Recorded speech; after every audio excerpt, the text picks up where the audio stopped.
ನಮಸ್ಕಾರ. ಸ್ಪಂದನ ಟಿವಿ ವೀಕ್ಷಕರಿಗೆ ಸ್ವಾಗತ. ಚದುರಂಗ ಇದು ವಿಜಯದ ಸಂಘರ್ಷ. ಜೀವನವೇ ಒಂದು ಚದುರಂಗ. ರಾಜಕೀಯದ ಆಟ ಎಂದರೆ ಅದು ಚದುರಂಗ. ಇವತ್ತು ಇಲ್ಲಿ ಚದುರಂಗದ ಮಾತುಗಳನ್ನಾಡಲು ಬಂದಿದ್ದಾರೆ ಮಾಜಿ ಶಾಸಕ, ಕಾಂಗ್ರೆಸ್ ಮುಖಂಡ ಮೊಹಿಯುದ್ದೀನ್ ಬಾವಾ ಅವರು. ಅವರಿಗೆ ಸ್ವಾಗತ. ನಮಸ್ಕಾರ. ಇದು ಚುನಾವಣಾ ವರ್ಷ. ಸುರತ್ಕಲ್ ಅಂದರೆ ಮಂಗಳೂರು ಉತ್ತರ ನಿಮ್ಮ ಕ್ಷೇತ್ರ. 3 ಬಾರಿ ಸ್ಪರ್ಧಿಸಿದ್ರಿ, 1 ಬಾರಿ ಶಾಸಕರಾಗಿ ಆಯ್ಕೆ ಆಗಿದ್ದೀರಿ. ನಿಮ್ಮ ಪ್ರಕಾರ ನೀವು ಮಾದರಿ ಕೆಲಸಗಳನ್ನು ಮಾಡಿದ್ದೀರಿ, ಅನೇಕ ಕೆಲಸಗಳನ್ನು ಮಾಡಿದ್ದೀರಿ. ಇವತ್ತಿನ ಪರಿಸ್ಥಿತಿ ನೋಡಿದರೆ ರಾಜಕೀಯವಾಗಿ ಮೊಹಿಯುದ್ದೀನ್ ಬಾವಾ ಕುಗ್ಗಿದ್ದಾರಾ ಎಂಬ ಪ್ರಶ್ನೆ ಬರ್ತದೆ.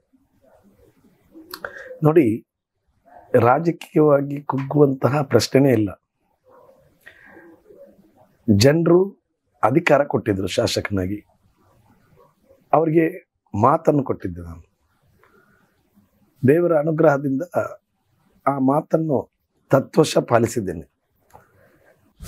ಇದು ನಾನು ನನ್ನ ಸುರತ್ಕಲ್ ಮತ್ತು ಗುರುಪುರ ಬ್ಲಾಕಿನ 2 ಬ್ಲಾಕಿನ ನಾಗರಿಕರಿಗೆ ಮಾಡಿದಂಥ ಸೇವೆ. ಮಾನವೀಯತೆಯ ಧರ್ಮದಲ್ಲಿ ಮಾನವನಾಗಿ, ಬಹುಶಃ ನಾನು ಪಕ್ಷದ ಒಂದು ಅಭ್ಯರ್ಥಿ ಆಗಿರ್ಬೋದು, ಆದರೆ ನನ್ನ ಚುನಾವಣೆಯ ನಂತರ ಮರುದಿವಸದಿಂದಲೇ ನಾನು ಆ ಭಾಗದ ಸರ್ವ ಜನರ ಶಾಸಕನಾಗಿ ಸೇವೆಯನ್ನು ಮಾಡಿದ್ದೇನೆ. ಅದರಲ್ಲಿ BJP ಅಥವಾ ಹಿಂದೂ, ಮುಸಲ್ಮಾನ್, ಕ್ರೈಸ್ತ ಅಥವಾ BJP, ಕಮ್ಯುನಿಸ್ಟು ಅಥವಾ ತಾರತಮ್ಯ ಮಾಡದೆ ಆ ಭಾಗದ ನಾಗರಿಕರ ಸೇವೆಯನ್ನು ಮಾಡೋದು ಪರಮಧರ್ಮ. ಅದನ್ನು ನನ್ನ ತಂದೆ ತಾಯಿಗಳು ನನಗೆ ತಿಳಿಸಿಕೊಟ್ಟಿದ್ದಾರೆ. ನನ್ನ ಗುರು ಹಿರಿಯರು ಅದನ್ನೇ ನನಗೆ ಮಾರ್ಗೋಪಾಯವನ್ನು ಹೇಳಿದರು. ಆ ಮಾರ್ಗದರ್ಶನದಲ್ಲಿ ಇವತ್ತಿನವರೆಗೂ ಅಚಲವಾಗಿ ಈ ಭಾರತ ದೇಶದ ಮಣ್ಣಿನ ಮಗನಾಗಿ ನನ್ನ ಕುರ್ಆನ್ನಲ್ಲಿ, ನನ್ನ ಹದೀಸ್ನಲ್ಲಿ ಹೇಳುವಂತಹದ್ದು, ನೀನು ನಿನ್ನ ಮಣ್ಣನ್ನು ಪ್ರೀತಿಸುವಂತಹ ಕೆಲಸ ಮಾಡೋದೇ ಒಂದು ನಮಗೆ ಅದರಲ್ಲಿ ಒಂದು ಮುಖ್ಯವಾಗಿ ಒಂದಿರುತ್ತದೆ. ಯಾರೆಲ್ಲ ಒಂದು ಮುಸ್ಲಿಮನಾಗಿ ಪರಿಪೂರ್ಣನಾಗ್ತಾನೆ, ಅವನ ಮೊಟ್ಟ ಮೊದಲ ಕೆಲಸ ಆ ಮಣ್ಣಿನ ಪ್ರೀತಿಯನ್ನು ಮಾಡಬೇಕು. ಯಾವುದೇ ದೇಶ ಇರ್ಬೋದು, ಯಾವುದೇ ಭಾಗ ಇರ್ಬೋದು, ಅವನು ಇರುವಂಥ ದೇಶದ ಮಣ್ಣನ್ನು ಪ್ರೀತಿಸುವಂಥ ಕೆಲಸವನ್ನು ಮಾಡಬೇಕು. ಅದುವೇ ನಿಜವಾದ ಅರ್ಥ. ಆದ್ದರಿಂದ ನಾನು ನನ್ನ ಸಮುದಾಯ ಅಥವಾ ಇನ್ನೊಂದು ಸಮುದಾಯ ಅಂತ ಇಲ್ಲಿ ತಾರತಮ್ಯ ಮಾಡದೆ, ನಾನು ಈ ಭಾಗದಲ್ಲಿ ಸರ್ವರ ಅಭಿವೃದ್ಧಿಗೆ ವಿಶೇಷ ರೀತಿಯಲ್ಲಿ ಸರ್ಕಾರದಿಂದ ಅನುದಾನವನ್ನು ತಂದು ಈ ವ್ಯವಸ್ಥೆಯನ್ನು ಮುಟ್ಟಿಸುವಂಥ ಕೆಲಸವನ್ನು ಪ್ರಾಮಾಣಿಕವಾಗಿ ಮಾಡಿದ್ದೇನೆ ನಾನು. ಬಹುಶಃ ಕೆಲವರು ಚುನಾವಣೆಗಾಗಿ ಹಿಂದುತ್ವ ಅಥವಾ ಎಲ್ಲ ಅದು ಇದು ಅಂತ ಹೇಳ್ತಾರೆ. ನಾನು ಉದಾಹರಣೆಗೆ ನಮ್ಮ ಶಾಸಕರಾದ ಭರತ್ ಶೆಟ್ಟರು ಹಿಂದುತ್ವ ಅಂತ ಹೇಳುವಂತಹ ನೆಲೆಯಲ್ಲಿ ಹಿಂದೂ ಜನರ ಭಾವನೆಯನ್ನು ಬಹುಶಃ ಅವರ ಬಳಿಗೆ ಮಾಡುವಂತಹ ಕೆಲಸವನ್ನು ಮಾಡಿ, ಬಹುಶಃ ಮಾತಿಗೆ ಮಾತ್ರ ಸೀಮಿತರಾಗಿದ್ದರು ಅಂತ ಹೇಳುವಂಥ ಮಾತನ್ನು ಈ ಸಂದರ್ಭದಲ್ಲಿ ಹೇಳಲೇಬೇಕು. ನೀವು ನಿಮ್ಮ ವೇದಿಕೆಗೆ ಮಾನ್ಯ ಶಾಸಕರನ್ನು ಕರೆಸ್ಕೊಂಬನ್ನಿ, ನಾನು ನಿಮ್ಮ ಚದುರಂಗದ ಈ ಸ್ಪರ್ಧೆಯಲ್ಲಿ ನಾನು ನಿಲ್ತೇನೆ, ನಾನು ದಾಖಲೆ ಸಮೇತ ನಿಮಗೆ ಬರ್ತೇನೆ. ನಾನು ಅಂದು ಶಾಸಕನಾಗಿದ್ದಂತಹ ಸಂದರ್ಭದಲ್ಲಿ ಜಾತ್ಯತೀತ ನೆಲೆಯಲ್ಲಿ ನನ್ನ ಪ್ರೀತಿಯ ಹಿಂದೂ ಸಮುದಾಯದ ದೇಗುಲಗಳಿಗೆ, ಹಿಂದೂ ಸಮುದಾಯದಲ್ಲಿ ಬರುವಂತಹ ಮಂದಿರಗಳಿಗೆ ಇಡೀ ಕರ್ನಾಟಕದಲ್ಲಿ ಅತ್ಯಂತ ಹೆಚ್ಚಿನ ಅನುದಾನವನ್ನು ತರುವಂತಹ ಕೆಲಸವನ್ನು ಪ್ರಾಮಾಣಿಕ ನೆಲೆಯಲ್ಲಿ ಮಾಡಿದ್ದೇನೆ.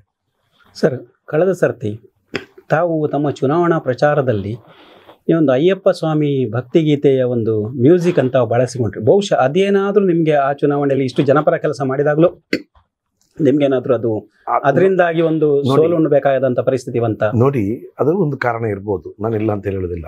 ಮಾತ್ರ ಈ BJPಯವರು ಎಲ್ಲಿವರೆಗೆ ಅದನ್ನು ನನಗೆ ಅದು ಯಾರೋ ನಮ್ಮ ಭಕ್ತರು ಈ ಹಾಡನ್ನು ನಾನು ಮಾಡಿಸೋದಲ್ಲ ಅಥವಾ ಇನ್ನೊಂದು ಮಾಡಿಸೋದಲ್ಲ, ಅದನ್ನು ಯಾರೋ ನಮ್ಮ ಭಕ್ತರು ಆ ಟ್ಯೂನ್ ಚೆನ್ನಾಗಿದೆ ಅಂತಲ್ಲ, ಹಾಡು ಅಂತ ಹೇಳುವಂಥದ್ದು ಒಂದು ಟ್ಯೂನ್, ಆ ಟ್ಯೂನನ್ನು ಬಳಸಿಕೊಂಡು ಅದಕ್ಕೆ ಇನ್ಸಲ್ಟ್ ಮಾಡಿದಲ್ಲ, ಅದರದ್ದು ಗೌರವ ಅದು ಈ ಬರುವಂಥ ರೀತಿಯಲ್ಲಿ ಮಾಡಿದ್ರು. ಅದನ್ನು ಇವರು ಏನು ಮಾಡಿದರು, BJPಯವರು ಅದು ಆಹಾರವಾಗಿ ಅವನು ಅಯ್ಯಪ್ಪ ಸ್ವಾಮಿಯ ಗೀತೆಯನ್ನು ಆ ಟ್ಯೂನನ್ನು ತೆಗೆದುಕೊಂಡಿದ್ದಾರೆ ಅಂತ ಹೇಳುವಂಥ ಮಾತನ್ನು ಅಪಪ್ರಚಾರ ಮಾಡಿದರು. ಅಪಪ್ರಚಾರ ಮಾಡೋದ್ರಲ್ಲಿ BJPಗರು ಬಹಳಷ್ಟು ಮುಂದಿದ್ದಾರೆ. ನಾನು ಕೇಳ್ತಾ ಇದ್ದೇನೆ, ಕಾಸರಗೋಡಿನ ಚುನಾವಣೆಯಲ್ಲಿ ಸುರೇಂದ್ರನ್ರವರು ಆ ಭಾಗದಲ್ಲಿ BJP ನಾಯಕರು. ಅದೇ ಕ್ಯಾಂಡಿಡೇಟು ಇದೇ ದಾಟಿ ಹಾಡನ್ನು, ಇದೇ ಅಯ್ಯಪ್ಪ ಸ್ವಾಮಿಯ ಹಾಡನ್ನು ಟ್ಯೂನ್ ಮಾಡಿಕೊಂಡು ಆ ಭಾಗದಲ್ಲಿ ಪ್ರಚಾರ ಮಾಡಿದರು. ಅವ್ರು ಮಾಡಿದರೆ ಸರಿ, ನಾನು ಮಾಡಿದರೆ ತಪ್ಪು ಅಂತ ಹೇಳೋದು. ನನ್ನ ಭಕ್ತರು ಯಾರು ಮಾಡಿದರೆ ತಪ್ಪು ಅಂತೇಳಿ. ನನಗೆ ಅಯ್ಯಪ್ಪ ಸ್ವಾಮಿಗಳು ಯಾರೆಲ್ಲ ಆ ಪವಿತ್ರ ಅಯ್ಯಪ್ಪ ಸ್ವಾಮಿಗೆ ಹೋಗ್ತಾರೆ, ಅವ್ರು ಯಾರಿಗೂ ಜಾತಿ ಮತ ಭೇದದ ಒಂದು ಅಡ್ಡಗೋಡೆ ಇರೋದಿಲ್ಲ. ಯಾಕೆ ಅಂತ ಹೇಳಿದರೆ ಅವ್ರು ಹೋಗುವಂಥ ಸಂದರ್ಭದಲ್ಲಿ ಸರ್ವ ಜಾತಿಯ ಸರ್ವ ದೇವರುಗಳು ಮಸೀದಿ ಸಿಗ್ತದೆ. ಆಮೇಲೆ ಅದನ್ನು ಆ ಭಾಗದಲ್ಲೂ ದೇವರನ್ನು ಪ್ರಾರ್ಥಿಸಿ ನಂತರ ಮುಂದುವರಿದು ಆ ಅವರದು ಆ ಪರಿಪೂರ್ಣವಾದ ಯಾತ್ರೆಯನ್ನು ಪೂರ್ಣಗೊಳಿಸುವಂತಹದ್ದು. ಇದು ಮಾನವೀಯತೆ. ಬಹುಶಃ ಇಲ್ಲಿ ಈ ಜಾತಿ ಅಂತ ಹೇಳುವಂತಹ ಒಂದು ವ್ಯವಸ್ಥೆಯನ್ನು ಯಾತಕ್ಕಾಗಿ ತಂದಿದ್ದಾರೆ? ಹಿಂದೆ ನಾವಿರಲಿಲ್ಲ, ನಮ್ಮ ಪೂರ್ವಜರಿರಲಿಲ್ಲ. ಈ ಭಾಗದಲ್ಲಿ ಏನಾದರೂ ತೊಂದರೆಗಳಿದ್ದಾವ? ಇತ್ತೀಚೆಗೆ ಬರೇ ರಾಜಕೀಯದ ಚದುರಂದಕ್ಕಾಗಿ ಓಲೈಸುವಂತಹ ಕೆಲಸ, ಹಿಂದುತ್ವವನ್ನು ಓಲೈಸುವಂಥವ್ರು. ನಾನು ನಿಮ್ಮೊಂದು ಕೆಲವು ಪ್ರಶ್ನೆ ಮಾಡ್ತೇನೆ. ಮಾನ್ಯ ಭರತ್ ಶೆಟ್ಟರು, ಹಿಂದುತ್ವ ಇಲ್ಲಿ ಅದಾಗ್ತದೆ ಇದಾಗ್ತದೆ, ಬಹುಶಃ ಯಾರೋ ಉಗ್ರರು ಅಂತೇಳಿ ಹೇಳ್ತೇನೆ. ಅವರಿಗೆ ಜಾತಿ ಇಲ್ಲ. ಇವರದೇ ಪಕ್ಷದ ಮೈನಾರಿಟಿಯ ವರ್ಕರಿಂದ ಆದಂತಹ ಪ್ರಮಾದ. ನಾನು ದೆಹಲಿಯಲ್ಲಿದ್ದೆ. ನನಗೆ ನಳಿನ್ ಕುಮಾರ್ ಜೊತೆಯಲ್ಲಿ ನಾನು ಊಟ ಮಾಡ್ತಾ ಇದ್ದೆ. ಸೆಂಟ್ರಲ್ ಹಾಲಲ್ಲೇ ಲೋಕಸಭೆ ನಾನು ನೋಡ್ಲಿಕ್ಕೆ ಹೋಗಿದ್ದೆ. ಬೇರೆ ನಮ್ಮವರನ್ನೆಲ್ಲ ನೋಡ್ಲಿಕ್ಕೆ ಹೋಗುವಂಥ ಸಂದರ್ಭದಲ್ಲಿ ಇವರು ಒಟ್ಟಿಗೆ ಊಟ ಮಾಡಿದರು. ಆಗ ನಳಿನ್ಗೆ ಇಲ್ಲಿ ಒಂದು ಕೊಲೆ ಆದಂಥ ವಿಷಯ ಬರ್ತದೆ. ನಾನು ಕೂಡಲೇ ನನ್ನ ರೂಮಿಗೆ ಹೋಗದೆ, ಬ್ಯಾಗನ್ನು ತಗೊಂಬರದೆ, ನಾನು ಸೀದಾ ಮಂಗಳೂರಿಗೆ ಟಿಕೆಟ್ ಮಾಡಿ ಅಲ್ಲಿಂದಲೇ ಏರ್ಪೋರ್ಟಿಗೆ ಹೋಗಿ ಇಮಿಡಿಯೇಟ್ ಬಂದೇನೆ. ನಳಿನ್ ಕುಮಾರ್ ಬಂದದ್ದು ಮರು ದಿವಸ. ನಾನು ಬಂದು ಅಲ್ಲಿ ಆ ಪಾರ್ಥಿವ ಶರೀರವನ್ನು ನೋಡಿ ಕೂಡಲೇ ಅಲ್ಲಿ ಕಾನೂನು ಸುವ್ಯವಸ್ಥೆಯನ್ನು ಕಾಪಾಡುವಂಥ ಕೆಲಸ. ಮರು ದಿವಸ ಆ ಸೂಕ್ಷ್ಮ ಪ್ರದೇಶದಲ್ಲಿ ಕಟ್ಟುನಿಟ್ಟಾಗಿ ಪೊಲೀಸರನ್ನಿಟ್ಟು ಯಾರಿಗೂ ತೊಂದರೆ ಆಗಬಾರ್ದು ಅಂತ ಹೇಳುವಂಥ ನಿಟ್ಟಿನಲ್ಲಿ ಆ ಭಾಗದಲ್ಲಿ ಸೇವೆ ಮಾಡಿದೆ. ನಂತರ ಮುಖ್ಯಮಂತ್ರಿಗಳನ್ನು ಕರೆಸಿ ಆ ಮನೆಗೆ ಹೋಗಿ ಅವರಿಗೆ 10 ಲಕ್ಷ 5 ಲಕ್ಷ ರೂಪಾಯಿ ಅನುದಾನ ಕೊಡುವಂಥ ಕೆಲಸವನ್ನು ಮಾಡಿಸಿದೆ. ತದನಂತರ ಹೋಮ್ ಮಿನಿಸ್ಟರ್ ಬಂದ ಮೇಲೆ ಅವರ ಇನ್ನೊಂದು ಮಗನಿಗೆ, ಇನ್ನೊಬ್ಬ ಮಗ ಇದ್ದ, ಅವನಿಗೆ ಈ ಭಾಗದಲ್ಲಿ ಒಂದು ಉದ್ಯೋಗ ಬೇಕು ಅಂತ ಹೇಳುವಂಥ ಕೋರಿಕೆ ಇತ್ತು. ಅದನ್ನು ಮಾಡುವಲ್ಲಿ ಯಶಸ್ವಿಯಾದೆ. ಆದರೆ ಚುನಾವಣೆ ಮೂರ್ತಿಯಲ್ಲಿ ಬರುವಾಗ ನನ್ನ ಚುನಾವಣೆಯಲ್ಲಿ ಬ್ಯಾಕ್ ಸ್ಟಾಪ್ ಮಾಡಿಕೊಂಡು ಹಿಂಬಾಗಿಲಿಂದ ಪ್ರವೇಶ ಮಾಡಿರುವಂತಹದ್ದು ಭರತ್ ಶೆಟ್ಟಿ. ನನ್ನ ಮೇಲೆ ಆ ಕೊಲೆ ನಾನೇ ಮಾಡಿದ್ದೇನೆ ಅಂತ ಹೇಳುವಂಥ ಆರೋಪವನ್ನು ಮಾಡಿದ್ದಲ್ಲದೆ, ಬಹುಶಃ ಆ ಮರಣ ಹೊಂದಿ ಆ ಯುವಕ ಇನ್ನೂ ಹಚ್ಚ ಹಸಿರಾಗಿ ಜನರ ಮನಸ್ಸಲ್ಲಿದೆ. ಆ ಪುಣ್ಯ ತಾಯಿಯನ್ನು ಕರ್ಕೊಂಡೋಗಿ ಮನೆಗೆ ಹೋಗಿ ಪ್ರಚಾರ ಮಾಡಿದರು. ಮೊಯ್ದೀನ್ ಬಾವ ಈ ಕೊಲೆಯನ್ನು ಮಾಡಿದ್ದು ಅಂತ ಹೇಳುವಂತಹದ್ದು. ಇಂತಹ ನೀಚ ಕೆಲಸ ಮಾಡಿ ಇವತ್ತವರು ಶಾಸಕನಾಗಿ ಆಯ್ಕೆಯಾಗ್ತಾರೆ. ಅವರು ಶಾಸಕನಾಗಿ ಆಯ್ಕೆ ಆಗಲಿಕ್ಕೆ ಅರ್ಹರೇ ಅಲ್ಲ. ಯಾಕೆಂತ ಹೇಳಿದರೆ ಈ ನಮ್ಮನ ಜನರನ್ನು ಮೋಸ ಮಾಡಿ ಯಾರ ಮೇಲೆ ಗೂಬೆ ಕಟ್ಟಿ ಕೂರಿಸಿ ಅವ್ರು ಮಾಡುವಂತಹದ್ದು ಎಷ್ಟು ಸರಿ ಅಂತ ಹೇಳುವಂತಹದ್ದನ್ನು ನಾನು ನಿಮ್ಮ ಹತ್ರ ಕೇಳ್ತಾ ಇದ್ದೇನೆ. ಆದರೆ ಜನ ಓಟ್ ಕೊಟ್ಟಿದ್ದಾರೆ. ಜನ ಓಟ್ ಕೊಡುವಂತಹದ್ದು ನಿಮ್ಮನ್ನು ಒಂದು ಅಪರಾಧಿ ಸ್ಥಾನದಲ್ಲಿಡುವಂತಹ ಸಂದರ್ಭದಲ್ಲಿ ತಾತ್ಕಾಲಿಕವಾಗಿ ಆ ಕೆಲಸದಲ್ಲಿ ಅವರು ಸಕ್ಸಸ್ ಆಗಿರ್ತಾರೆ. ಬಟ್ ಈಗ 5 ವರ್ಷದಲ್ಲಿ ಅವರು ಬರೀ ಬೊಗಲೆ ಕೊಚ್ತಾ ಇದ್ದಾರೆ. ಏನು ಅಂತೇಳಿ, ನಾನು 2,000 ಕೋಟಿ ತಂದೆ, 3,000 ಕೋಟಿ ತಂದೆ ಅಂತೇಳಿ. ಎಲ್ಲಿಗೆ ಹೋಯ್ತು ಕೋಟಿ? ನನ್ನ ಬಳಿ ಬರಲಿ. ನಾನು ಒಂದೊಂದೇ ಕೆಲಸಗಳನ್ನು ಹೇಳಿದ್ದೆ. ನಾನು ಆ ಭಾಗದ ಅಭಿವೃದ್ಧಿ ದೃಷ್ಟಿಯಲ್ಲಿ ನಾನಿರುವಂತಹ ಸಂದರ್ಭ ಏನೆಲ್ಲ ಮಾಡಿದ್ದೇನೆ ಅಂತ ಹೇಳುವಂಥ ಮಾತನ್ನು ಇವತ್ತು ಸಾಕ್ಷಿಯಾಗಿ ಹೇಳಲಿಕ್ಕೆ ಬಯಸ್ತಾ ಇದ್ದೇನೆ. ಅವ್ರು ನನ್ನೊಂದಿಗೆ ಬರಲಿ. ಸುರತ್ಕಲ್ ಅಭಿವೃದ್ಧಿ ಆಗಬೇಕು ಅಂತ ಹೇಳುವಂಥ ದೃಷ್ಟಿಯಲ್ಲಿ ಸುರತ್ಕಲ್ನ ಮಾರುಕಟ್ಟೆ ಸಂಕೀರ್ಣ 162 ಕೋಟಿದ್ದು. ಬಹುಶಃ ಇಂಥ ಇಡೀ ರಾಜ್ಯದಲ್ಲೆಲ್ಲ ಇತಿಹಾಸದಲ್ಲಿ ಪ್ರಪ್ರಥಮ ಬಾರಿಗೆ 61 ಕೋಟಿ ಹರಿದು ಬರ್ತದೆ. ಆ 61 ಕೋಟಿದು ಟೆಂಡರ್ ಆಗ್ತದೆ. ಟೆಂಡರ್ ಆಗಿ ನನ್ನ ಸಮಯದಲ್ಲಿ ಪ್ರಾರಂಭವಾಗಿ 14 ಕೋಟಿಗಳ ಕೆಲಸ ಆಗ್ತದೆ. ಆಲ್ಮೋಸ್ಟ್ ಆ ಕೆಲಸ ಆಗ್ತಿರುವಂತಹ 14 ಕೋಟಿ ಕೆಲಸ ಆದ ನಂತರ ಹೇಳ್ತಾರೆ, ಅಲ್ಲಿ ಅದು ಹರೈ ಕಚೇರಿ ಇತ್ತು, ಇಲ್ಲಿ ಇದಿತ್ತು, ನಮಗೆ ಶಿಫ್ಟ್ ಮಾಡ್ಲಿಕ್ಕೆ ಆಗಲಿಲ್ಲ, ಹಾಗಾಗಿ ಕೆಲಸ ಮಾಡ್ಲಿಕ್ಕೆ ಆಗಿಲ್ಲ ಅಂತ ಹೇಳುವಂತ ಹಾಸ್ಯಾಸ್ಪದ ಹೇಳಿಕೆ ನೀಡ್ತಾರೆ. ಪವಿತ್ರ ದೇಗುಲ ಸುರತ್ಕಲ್ನಿಂದ ಹಿಡಿದು ಗಣೇಶ್ವರ ದೇವಸ್ಥಾನದ ಗಣಪತಿ ದೇವಸ್ಥಾನಕ್ಕೆ ಹೋಗುವಂತ 6 ಪಥಗಳ ರಸ್ತೆ 58 ಕೋಟಿ ಬಜೆಟ್ ಅಲ್ಲಿ ಸ್ಯಾಂಕ್ಷನ್ ಆಗ್ತದೆ. ಟೆಂಡರ್ ಕರೆದದನ್ನು ಕ್ಯಾನ್ಸಲ್ ಮಾಡ್ತಾರೆ. ಶಿಲಾನ್ಯಾಸ ಮಾಡಿದನ್ನು ಟೆಂಡರ್ ಕ್ಯಾನ್ಸಲ್ ಮಾಡಿ ಇವರು ಅಧಿಕಾರಕ್ಕೆ ಬಂದ ಮೇಲೆ ಇವರು ಟೆಂಡರ್ ಕರೀತಾರೆ. ಇವರು ಟೆಂಡರ್ ಕರೆದ ಮೇಲೂ ಅದನ್ನು ಪುನಃ ಕ್ಯಾನ್ಸಲ್ ಮಾಡಿ ಈಗ ಆ ಪವಿತ್ರ ದೇಗುಲಕ್ಕೆ ಇಟ್ಟಂತಹ 58 ಕೋಟಿಯಲ್ಲಿ 40 ಕೋಟಿಯನ್ನು ಎಲ್ಲ ಕಡೆ ಬೇರೆ ಕಡೆ ಎಲ್ಲ ಕಡೆಗೂ ಅವರು ಉಪಯೋಗಿಸಿ ಆ ಪವಿತ್ರ ದೇಗುಲಕ್ಕೆ ಹಿಂದುತ್ವದ ಮಾತು ಹೇಳಿ ಮೋಸ ಮಾಡಿದ್ದಾರೆ ಅಂತ ಹೇಳುವಂಥದ್ದು ನಾನು ಅಲ್ಲಿಗೆ ರಸ್ತೆ ಮಾಡಲಿಲ್ಲ ಅವರು ಇನ್ನು 18 ಕೋಟಿಯನ್ನು ಅದನ್ನು 58 ಕೋಟಿ ಬಂದಂಥ ರಸ್ತೆಯನ್ನು ಕಣ್ಣುಗಟ್ಟಿಗೆ 40 ಕೋಟಿಯನ್ನು ಬೇರೆ ಕಡೆಗೆ ತಿರುಗಿಸಿ ಬೇರೆ ಎಲ್ಲ ವಾರ್ಡ್ಗಳಿಗೆ ತಿರುಗಿಸಿ 18 ಕೋಟಿಗೆ ಸೀಮಿತ ಮಾಡಿ ಹಿಂದುತ್ವದ ಹೆಸರು ಹೇಳಿ ಹಿಂದುತ್ವಕ್ಕೆ ಮೋಸ ಮಾಡಿದ್ದಾರೆ. ಹಿಂದುತ್ವಕ್ಕೆ ಮೋಸ ಮಾಡಿದ್ದಾರೆ, ಪವಿತ್ರ ದೇಗುಲಕ್ಕೆ ಮೋಸ ಮಾಡಿದ್ದಾರೆ. ತಾವು ಕರೆದು ಕೇಳಿ ನಾನು ನಿಮ್ಮೊಂದಿಗೆ ಬರ್ತೇನೆ. ಸರ್, ಇಲ್ಲಿ ತಾವು ಮಾರ್ಕೆಟಿನ ವಿಷಯ ಮಾತಾಡಿದ್ರಿ. ಅದಕ್ಕೆ ಭರತ್ ಹೇಳಿದ ಉತ್ತರ ಏನು ಅಂತಂದ್ರೆ, ಮಾರುಕಟ್ಟೆಗೆ ಟೆಂಡರ್ ಆಗಿತ್ತು, ಆಮೇಲೆ ತಾವು ಅದಕ್ಕೆ ಶಿಲಾನ್ಯಾಸ ಮಾಡಿದ್ರಿ, ಆ ಕಾಂಟ್ರಾಕ್ಟರು ಫಿಕ್ಸ್ ಮಾಡಿದ್ರಿ, ಆದರೆ ಅದಕ್ಕೆ ಆ ಜಾಗವನ್ನು ಅವರಿಗೆ ಹ್ಯಾಂಡ್ ಓವರ್ ಮಾಡಿರಲಿಲ್ಲ. ಆ ತಾಂತ್ರಿಕ ತೊಂದರೆ ಬಂತು ಮತ್ತು GST ಸಮಸ್ಯೆ ಬಂತು ಅಂತ ಹೇಳ್ತಾರೆ. ನಿಮಿಷ ಅವರಿಗೆ ಒಟ್ಟಾಗಿ ಭ್ರಮನಿರಸನಗೊಂಡು ಇಂಥ ಹೇಳಿಕೆಯನ್ನು ನೀಡ್ತಾರೆ. ಅವರು is not fit for MLA ಎಂತ ಹಾಸ್ಯಾಸ್ಪದ ಹೇಳಿಕೆಯನ್ನು ನೀಡ್ತಾರೆ ಸ್ವಾಮಿ. 2017-18ರಲ್ಲಿ ಸ್ಯಾಂಕ್ಷನ್ ಆಗಿ ದುಡ್ಡು ಹರಿದು ಬರ್ತದೆ. ಇವರು ನಾನು ಮಾರುಕಟ್ಟೆಗೆ ಮಾಡಲಿಕ್ಕೆ ಹೋದಾಗ ಮೊಟ್ಟ ಮೊದಲಿಗೆ ಇವರು ಶಾಸಕರಲ್ಲ, ಮಂಗಳೂರು ಉತ್ತರ ಕ್ಷೇತ್ರದ ಅಧ್ಯಕ್ಷರಾಗಿದ್ದರು BJP. ಇವರಲ್ಲಿ ಅಹೋರಾತ್ರಿ ದಿನರಾತ್ರಿ ಹೋರಾಟ ಮಾಡಿದರು.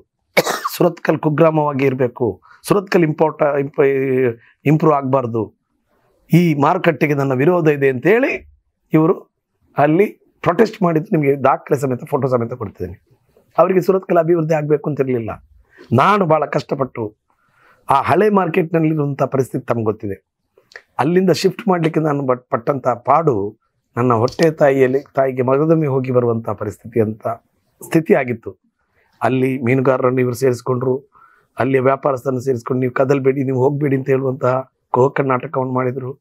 ನಾನು ಇದೇನದು ಯಾವುದರ ಹೋಗದೆ ಅಲ್ಲಿರುವಂತಹ ಕೇಂದ್ರ ಮೈದಾನದಲ್ಲಿ ಬಹುಶಃ 8 ಕೋಟಿ ರೂಪಾಯಿಯ ಸುಸಜ್ಜಿತ ಮಾರುಕಟ್ಟೆ, ಟೆಂಪರರಿ ಅಂತ ಹೇಳಿ ಒಟ್ಟಾರೆ ಮಾಡಿಕೊಟ್ಟಿಲ್ಲ, ಇಲ್ಲಿಗಿಂತಲೂ ಭಾಳ ಒಳ್ಳೆ ರೀತಿಯಲ್ಲಿ ಅವ್ರು ಇರಬೇಕು ಅಂತ ಹೇಳುವಂಥ ನೆಲೆಯಲ್ಲಿ ಅಲ್ಲಿ ಕನ್ಸ್ಟ್ರಕ್ಷನ್ ಮಾಡಿಸ್ಕೊಡ್ತೇನೆ.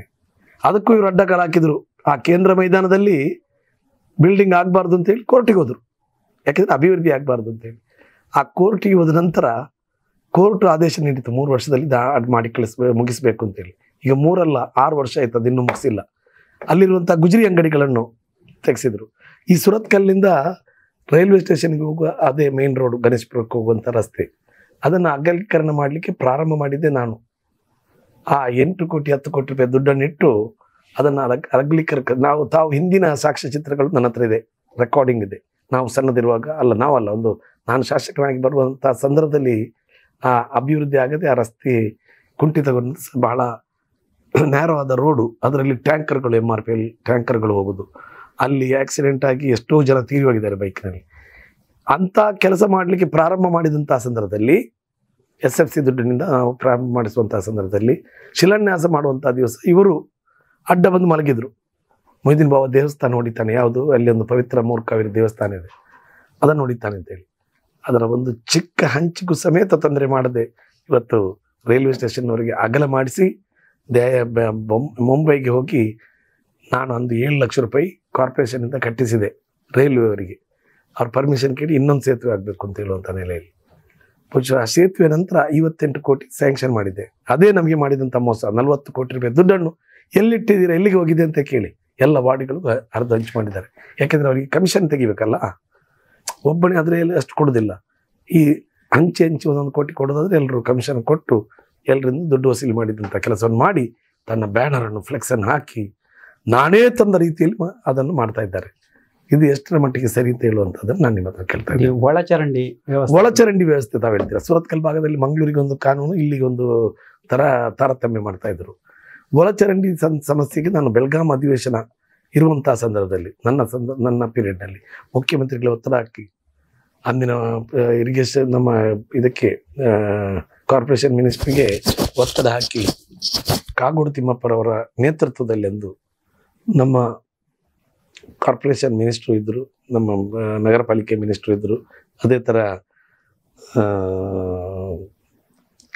ಮುಖ್ಯಮಂತ್ರಿಗಳ ಮೂಲಕ ಒಂದು ಮೀಟಿಂಗನ್ನು ಮಾಡಿಸಿ 52 ಕೋಟಿ ರೂಪಾಯಿ ಹಿಂದೆ ಅಲ್ಲಿ ವೆಟ್ವೆಲ್ ಇರಲಿಲ್ಲ, ಏನಿಲ್ಲ, ಬರೀ ಕೆಲಸ ಮಾಡಿ ಬಂದು ನಿಂತಿಸಿದ್ರು.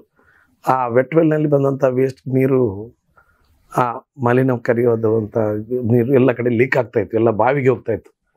ಅದಕ್ಕಾಗಿ 52 ಕೋಟಿ ರೂಪಾಯಿ ಸ್ಯಾಂಕ್ಷನ್ ಮಾಡಿಸಿ ಅದನ್ನು ಬೇರೆ ವ್ಯವಸ್ಥೆ ಮಾಡಲಿಕ್ಕೆ ಮಾಡಿದ್ದೆ. ಬಹುಶಃ ನಾನು ಸ್ಯಾಂಕ್ಷನ್ ಆಗಿ ಎಲ್ಲ ದುಡ್ಡು ಬಂದ ಮೇಲೆ, ಟೆಂಡರ್ ಕರೆದು ಆದಮೇಲೆ ಇವರು ಬಂದು ಇವತ್ತಿನವರೆಗೂ 5 ವರ್ಷದಲ್ಲೂ ಅದು ಸರಿ ಮಾಡಲಿಕ್ಕೆ ಆಗಲಿಲ್ಲ ಅವರಿಗೆ. ಆವಾಗ ಅವ್ರು ಹೇಳ್ತಿರೋದು ಏನು ಅಂತಂದರೆ, ಆವಾಗ ನೀವು ಒಳಚರಂಡಿಗೆ ವ್ಯವಸ್ಥೆ ಮಾಡಿದ್ರಿ. ಆ ಹೊತ್ತಿನಲ್ಲಿ ನೀವು ಮನೆಗಳಿಗೆ ಆ ಮಿಸ್ಸಿಂಗ್ ಒಳಚರಂಡಿ ಪೈಪ್ಲೈನ್, ಭೂಗತ ಪೈಪ್ಲೈನ್ನ ಮಿಸ್ಸಿಂಗ್ ಲಿಂಕ್ಗಳನ್ನು ಜೋಡಿಸದೆಯೇ ಪ್ರತಿ ಮನೆಗಳಿಗೆ ಕೂಡ ನೀವು ಚರಂಡಿ ಕನೆಕ್ಷನ್ ತಗೊಳ್ಳಿ ಅಂತೇಳಿ ನೀವು ಹೇಳಿದ್ರಿ. ಆದ್ದರಿಂದ ಅದು ಓವರ್ಲೋಡ್ ಆಯಿತು. ಓವರ್ಲೋಡ್ ಆಗಿ ಈಗ ಎಲ್ಲಿ ಯಾವ ಕಡೆ ಹೋಗಬೇಕೋ ಅದು ಆ ಕೊಳಚೆ ನೀರು ರಿಟರ್ನ್ ಬರ್ತಾರೆ. ಇವರಿಗೆ ಈ ಆಟ ಬರಲಿಕ್ಕೆ, ಆಟ ಆಡ್ಲಿಕ್ಕೆ ಗೊತ್ತಿಲ್ಲದ ಮೈದಾನ ಸರಿ ಇಲ್ಲ, ಇಲ್ಲದ್ರೆ ನಾನು ಹಿಡಿಯುವಂಥ ಬ್ಯಾಟ್ ಸರಿ ಇಲ್ಲ ಅಂತೇಳಿ ಹೇಳ್ತಾರಂತೆ. ಇವ್ರಿಗೆ ಸ್ವಲ್ಪ ಆದರೂ ಈ ಥರ ಇದು ಉಂಟಾ ಸರ್, ಜ್ಞಾನ ಉಂಟಾ? ನಾವು ಅಲ್ಲಿರುವಂಥ ಪ್ರತಿಯೊಬ್ಬರಿಗೂ ಟ್ಯಾಕ್ಸ್ ಕಟ್ಟುವವರು, ಪ್ರತಿಯೊಬ್ಬರಿಗೂ UGD ವ್ಯವಸ್ಥೆ ಕೊಡಬೇಕು. ಅರ್ಧ ಜನಕ್ಕೆ ಕೊಟ್ಟು ಅರ್ಧ ಜನಕ್ಕೆ ಅನ್ಯಾಯ ಮಾಡ್ಲಿಕ್ಕೆ ಆಗ್ತದ? ಆಗೋದಿಲ್ಲಲ್ಲ. ಅದಕ್ಕಾಗಿ ಸರಿಯಾದ ರೀತಿಯಲ್ಲಿ ಮಾಡಬೇಕು ಅಂತ ಹೇಳುವಂಥ ನಿಟ್ಟಿನಲ್ಲಿ ಇವರು 2 ಬಾರಿ ಅಧಿಕಾರದಲ್ಲಿದ್ದರು. ಇವರ ಪಕ್ಷ ಇತ್ತು, ಇವರ ಶಾಸಕರಿದ್ದರು, ಇವರ ಕಾರ್ಪೊರೇಷನ್ ಇತ್ತು. ಆಗ ಯಾಕೆ ಮಾಡಿಲ್ಲ? ಇವರು ಸರಿಯಾದ ವ್ಯವಸ್ಥೆಯಲ್ಲಿ ಮಾಡಬೇಕಿತ್ತು. ನಾನು ತಂದ ಮೇಲೆ 52 ಕೋಟಿ ತಂದ ಮೇಲೆ ಅದನ್ನು ಪ್ರಾರಂಭ ಮಾಡಿದ ಮೇಲೆ ಇಂಥ ಗೂಬೆ ಕೂರಿಸ್ತಾ ಇದ್ದಾರೆ. ಅದು ಒಂದಲ್ಲ ಎರಡಲ್ಲ. ಕುಳಾಯಿ ಮೀನುಗಾರಿಕೆ ಜಟ್ಟಿ ಇರ್ಬೋದು, ನಿಮ್ಗೆ ಗೊತ್ತಿದೆ. ಆಸ್ಕರ್ನವರ ಕನಸಿತ್ತು, ಪೋರ್ಟ್ ಚೇರ್ಮನ್ನೊಂದಿಗೆ ಮಾತನಾಡಿ ಎಲ್ಲ ಒಡಂಬಡಿಕೆ ಮಾಡಿ ನಾವು ಕೇಂದ್ರ ಸರ್ಕಾರಕ್ಕೆ ಕಳಿಸ್ತೇವೆ. ಅಪ್ರೂವ್ ಆಗಿ ಬರ್ತದೆ. ಬಂದ ಮೇಲೆ ನಮ್ಮ ಸರ್ಕಾರ ಬದಲಾಗ್ತದೆ. ಬಂದ ಮೇಲೆ ಅವರ ಸರ್ಕಾರ ಬಂದ ಮೇಲೆ ಅದೇನೋ ಕಾನೂನು ಕಟ್ಟಪ್ಪಣೆ ಅಂತೇಳಿ ಹೇಳಿ ಇಲ್ಲಿರುವಂತಹ ಆ ಇದು ನಮ್ಮ ಜಟ್ಟಿ ಹತ್ರ ಇರುವಂತಹ ವ್ಯವಸ್ಥೆಯನ್ನು ಮಾಡಬೇಕಿತ್ತು. ಅದು ಮಾಡಲಿಕ್ಕೆ ಎಲ್ಲ ವ್ಯವಸ್ಥೆಗಳನ್ನು ಮಾಡಿತ್ತು. ಆದರೆ ಆ ಜಟ್ಟಿಯವರ ಸಾಧನೆ ಒಂದೇ.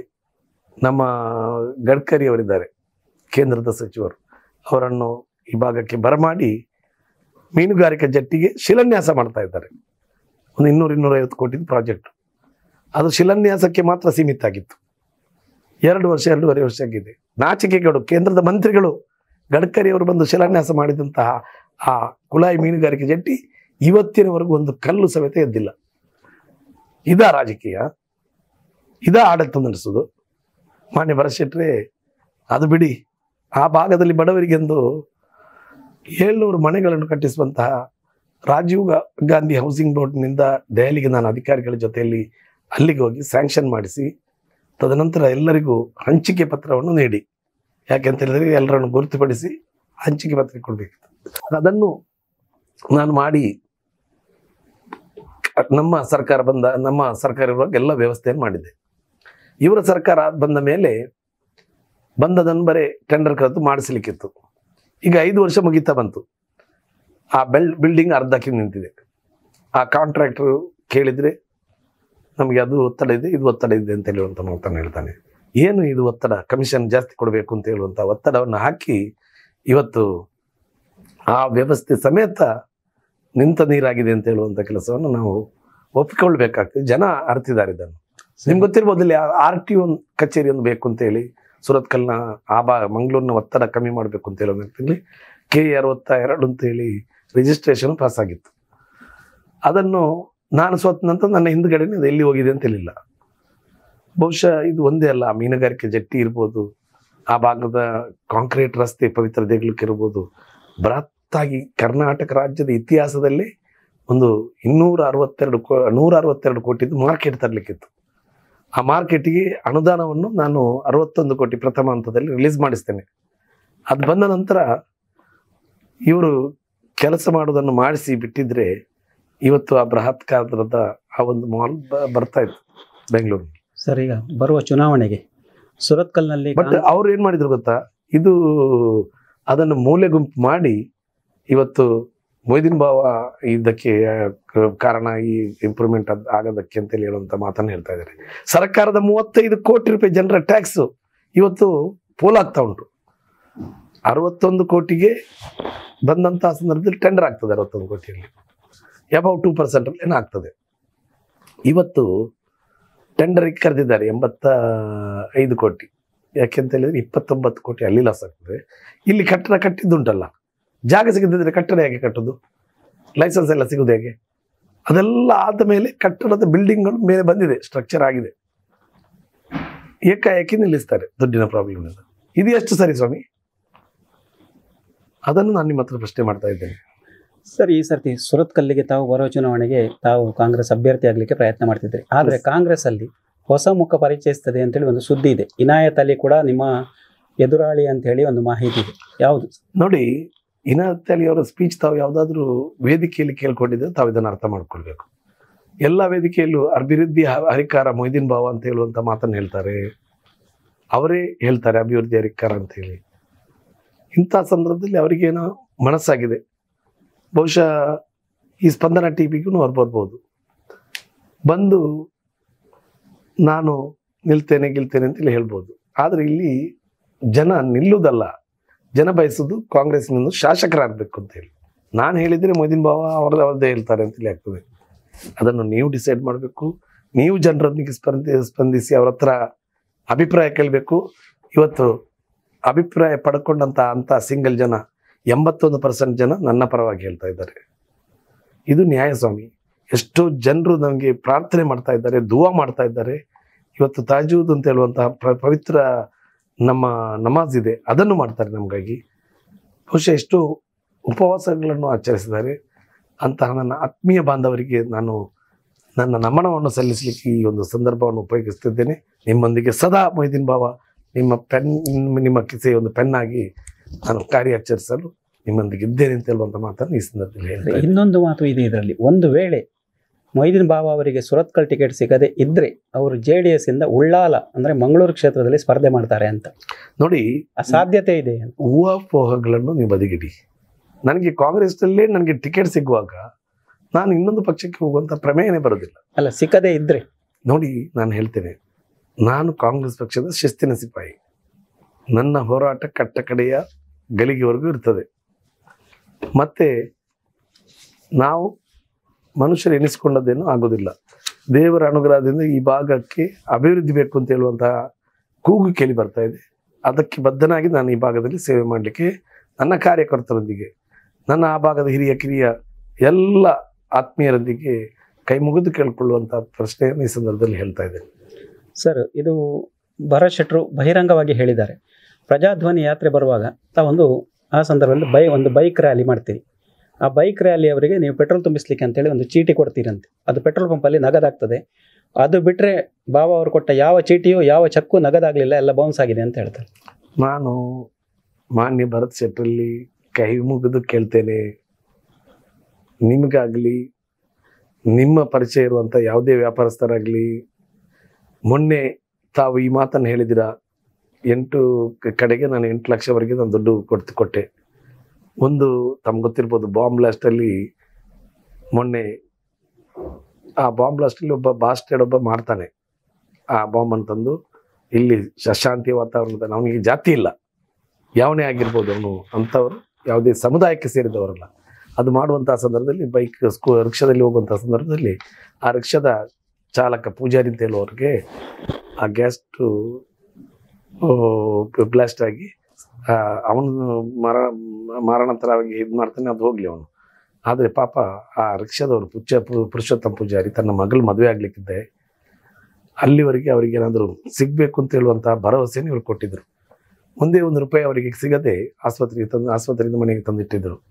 ನಾನು ಅಲ್ಲಿಗೆ ಹೋಗಿ ಪ್ರಿಯಾಂಕ್ ಖರ್ಗೆ ಅವ್ರು ಬರ್ತಾರೆ, ನಾನು ಅವ್ರನ್ನ ಕರ್ಕೊಂಡ್ಬಂದು ನಿಮ್ಗೆ 1 ಲಕ್ಷ ಚೆಕ್ ಕೊಡ್ತೇನೆ ಅಂತ ಹೇಳುವಂಥ ಮಾತನ್ನು ಹೇಳಿ 3 ದಿವಸ ಮುಂಚೆ ಹೇಳ್ತೇನೆ, ಯಾಕಂದರೆ ಬರುವಾಗ ಹೇಳಬೇಕಲ್ಲ ಅವರಿಗೆ ಅಂತೇಳಿ. ಅದಕ್ಕಾಗಿ ಹೇಳಿದ ನಂತರ ಆ ಅರ್ಜೆನ್ಸಿ ಅವರಿಗೆ ಅರ್ಥ ಆಗಿ ಇಮಿಡಿಯೇಟ್ ಆಗಿ ನಮ್ಮ ಇಲ್ಲಿಯ MLA, ನನ್ನ ಏರಿಯಾ ಅಲ್ಲ ಅದು, ಮಂಗಳೂರಿನ MLA ಮನೆಗೆ ಹೋಗಿ ನಾನು 5 ಲಕ್ಷ ಕೊಡ್ತೇನೆ ಅಂತ ಹೇಳುವಂಥ ಮಾತನ್ನು ಹೇಳ್ತಾರೆ. ಆಟೋ ರಿಕ್ಷಾ ಫ್ರೀ ಕೊಡ್ತೇನೆ ಅಂತ ಹೇಳುವಂಥ ಮಾತನ್ನು ಹೇಳಿದ್ದಾರೆ. ಅದೇ ಥರ ಇಲ್ಲಿ ನಿಮ್ಮ ಕೊಂಚಾಡಿ ಇದರಲ್ಲಿ ಸ್ವಲ್ಪ ಮುಂದೆ ಹೋಗುವಾಗ ರಸ್ತೆಯಲ್ಲಿ ನಿಮ್ಮ ಆಫೀಸ್ ಇದ್ದ ಕಚೇರಿ ಮುಂದುಗಡೆ ಒಂದು ಅಮಾಯಕ ಯುವಕ ಬಲಿಯಾಗ್ತಾನೆ. ಅವನು ವಿದ್ಯಾವಂತ, ಇಂಜಿನಿಯರ್ ಆಗಿದ್ದಾನೆ. ಅವನು ತನ್ನ ಕಲಿಕೆಯನ್ನು ಮುಗಿಸಿ ಇನ್ನೊಂದು ವಾರದಲ್ಲಿ ಆಸ್ಟ್ರೇಲಿಯಾಕ್ಕೆ ಹೋಗ್ಲಿಕ್ಕೆ ಟ್ರೈನು, ಫ್ಲೈಟ್ ಟಿಕೆಟು ಮತ್ತು ಎಲ್ಲ ವ್ಯವಸ್ಥೆಯನ್ನು ಮಾಡಿದ್ದ. ದುರದೃಷ್ಟವಶಾತ್ 2 ಮಕ್ಕಳಿದ್ದರು ಆ ದಂಪತಿಗಳಿಗೆ. ಒಬ್ಬರು ಹೆಂಡತಿ ಶೆಟ್ಟಿ, ಗಂಡಸು ಕುಲಾಲ್ ಸಮುದಾಯ. ಅಂತಹ ದಂಪತಿಯ ಸುಪುತ್ರ. ಆ ಭಾಗದಲ್ಲಿ ಅವನು ನ್ಯಾಷನಲ್ ಹೈವೇ ರಸ್ತೆ ಕಾರ್ಪೊರೇಷನ್ ಲಿಮಿಟಲ್ಲಿ ಬರ್ತದೆ. 2 ಅಧಿಕಾರಿಗಳಿಗೂ 5-6 ಆಕ್ಸಿಡೆಂಟ್ ಆ ಪ್ರದೇಶದಲ್ಲಿ ಆಗಿದೆ. ಅದನ್ನು ಬರ್ತಿ ಗುಂಡಿ ಮುಚ್ಚುವಂಥ ಕೆಲಸವನ್ನು ಮಾಡಿ ಅಂತ ಹೇಳಿದ್ದಾರೆ. ಯಾರು ಅದರ ಗೊಜುವಿಗೆ ಹೋಗಿಲ್ಲ. ಈ ಯುವಕ ಹೋಗಿ ಅಲ್ಲೇ ಕಾರಿಗೆ ಏನೋ ಆಕ್ಸಿಡೆಂಟ್ ಆಗಿ ಆ ಗುಂಡಿಯ ಕಾರಣದಿಂದ ತೀರುತ್ತಾನೆ. ಇವತ್ತು ಅವನ ಮೇಲೇನೆ ಕೇಸು. ನೀವು ಗೊತ್ತಿಲ್ಲ ಸ್ವಾಮಿ ಶ್ರೀ, ಅವನ ಮೇಲೇನೆ FIR ಆಗಿದೆ. ಅವನು ಮರಣ ಹೊಂದಿದ್ದಾನೆ. ಅವನ ಸಾಲ ಬಾಕಿ ಇದೆ, ಕಲ್ತಂಥ ಸಾಲ 3.5 ಲಕ್ಷ ರೂಪಾಯಿ. ಯಾರಾದರೂ MLAಗಳು ಅಥವಾ ಯಾವುದಾದ್ರೂ ಮಂತ್ರಿಗಳನ್ನು ಕರೆಸಿ ಮಾನವೀಯತೆ ನೆಲೆಯಲ್ಲಿ ಅದಕ್ಕೆ ಸ್ಪಂದಿಸಬೇಕಿತ್ತು. ಪಾಪ ಜಿಲ್ಲಾಧಿಕಾರಿಗಳ ಕಚೇರಿ ಹೇಳಿದ್ರು, MP ಗೆ ಫೋನ್ ಮಾಡಿದ್ರು, ಮಂತ್ರಿಗೆ ಫೋನ್ ಮಾಡಿದ್ರು, ಯಾವುದೇ ಉಪಕಾರ ಆಗಿಲ್ಲ. ಕನಿಷ್ಠ ನಮ್ಮ ಭರತ್ ಶೆಟ್ಟಿ ಅಂತ ಒಂದು ಕಣ್ಣು ಕಟ್ಟಿಗಾದರೂ ಹೋಗುವಂಥ ಕೆಲಸ ಮಾಡಿಲ್ಲ. ಹಿಂದುತ್ವ ಅಂತೇಳಿ ಹೇಳ್ತಾರೆ. ಇದೇ ಭರತ್ ಶೆಟ್ಟಿ ಅಲ್ಲ ಸ್ವಾಮಿ ಹಿಂದುತ್ವದ ಹೆಸರಿನಲ್ಲಿ ಕೇಳಿಕೊಂಡು ಓಟ್ ಕೇಳಿದ್ದು. ಒಂದು ಹಿಂದೂ ಸಮುದಾಯದ ಒಂದು ಮಹಿಳೆ ಈ ಭಾಗದಲ್ಲಿ ಮರಣದಂಥ ಸಂದರ್ಭದಲ್ಲಿ ಆಕೆಯ ಶವವನ್ನು ಇಲ್ಲಿ ಅವರು ಅಂತಿಮವಾಗಿ ಸ್ಪರ್ಶ ಕೊಡಲಿಕ್ಕೆ ಆಬ್ಜೆಕ್ಷನ್ ಮಾಡಿದರು ಕೋವಿಡ್ ಸಂದರ್ಭದಲ್ಲಿ. ಇದನ್ನು ತಾವು ಅರ್ಥ ಮಾಡ್ಕೊಳ್ಬೇಕು ಸ್ವಾಮಿ. ಆ ಬಾಡಿಗೆ ಏನಾದರೂ ಜಾತಿ ಮತ ಭೇದ ಅಂತ ಹೇಳಿ ಉಂಟಾ? ಅಂತ ಪವಿತ್ರ ದೇಹವನ್ನು ಸಮೇತ ಇವತ್ತು ಇಲ್ಲಿ ನೀವು ಮಾಡಬಾರ್ದು ಅಂತ ಹೇಳುವಂಥ ಮಾತನ್ನು ಹೇಳಿರುವಂಥದ್ದು ಎಷ್ಟು ಸರಿ ಅಂತ ಹೇಳುವಂಥ ಪ್ರಶ್ನೆಯನ್ನು ಮಾಡ್ತಾ ಇದ್ದೇನೆ ಸರ್. ಈಗ ಸಿದ್ದರಾಮಯ್ಯ ಅವರು ಮೊನ್ನೆ ಒಂದು ಮಾತು ಹೇಳ್ತಾರೆ, ಈ ಕರಾವಳಿ ಅಂದ್ರೆ ಹಿಂದುತ್ವದ ಫ್ಯಾಕ್ಟರಿ ಅಂತ. ಅವರು ಈಗಾಗಲೇ ಹಿಂದುತ್ವದ ರಣತಂತ್ರವನ್ನು ಹೆಣದಾಗಿದೆ, ಚುನಾವಣೆ ಗೆಲ್ತೇವೆ ಅಂತೇಳಿ. ಈ ಹಿನ್ನೆಲೆಯಲ್ಲಿ ಕಾಂಗ್ರೆಸ್ಸಿಗೆ ಇಲ್ಲಿ ಬೆರಳೆಣಿಕೆಯ ಜನ ಇರುವುದು. ಈಗ ಕಾಂಗ್ರೆಸ್ನಲ್ಲಿ ನಿಮ್ಮ ಪಕ್ಷದವರೇ ಹೇಳ್ತಾರೆ, ನಮ್ಮಲ್ಲಿ ಸ್ಟೇಜಲ್ಲಿ ಇರುವವರು ಜಾಸ್ತಿ, ಕಾರ್ಯಕರ್ತರು ಕಮ್ಮಿ ಅಂತ. ಇಂಥ ಸ್ಥಿತಿಯಲ್ಲಿ ಕರಾವಳಿಯಲ್ಲಿ ಒಂದು ಕಾಲ ಜನಾರ್ದನ ಪೂಜಾರಿಯವರ ವೈಭವದ ಕಾಲದಲ್ಲಿ ಕಾಂಗ್ರೆಸ್ ಏನಿತ್ತು ಆ ಮಟ್ಟಕ್ಕೆ ಕೊಂಡೋಗ್ಲಿಕ್ಕೆ ನಿಮ್ಮ ರಣತಂತ್ರ ಏನಾಗಿರ್ತದೆ? ನಾನು ನಿಮ್ಮಲ್ಲಿ ಹೇಳುವಂತಹದ್ದು, ಹಿಂದುತ್ವ ಟೆಂಪ್ರರಿ ಆಗಿ ಜನರನ್ನು ತಾವೊಂದು ಹಿಂದುವಾಗಿದ್ದೀರಾ. ನನ್ನ ಕಾಂಗ್ರೆಸ್ ಪಕ್ಷದಲ್ಲಿ 90% ಜನಗಳಿರುವಂತಹದ್ದು ಹಿಂದೂಗಳು. ನೀವು ಅಂಕಿಅಂಶಗಳು ತೆಗೆದುಕೊಳ್ಳಿ.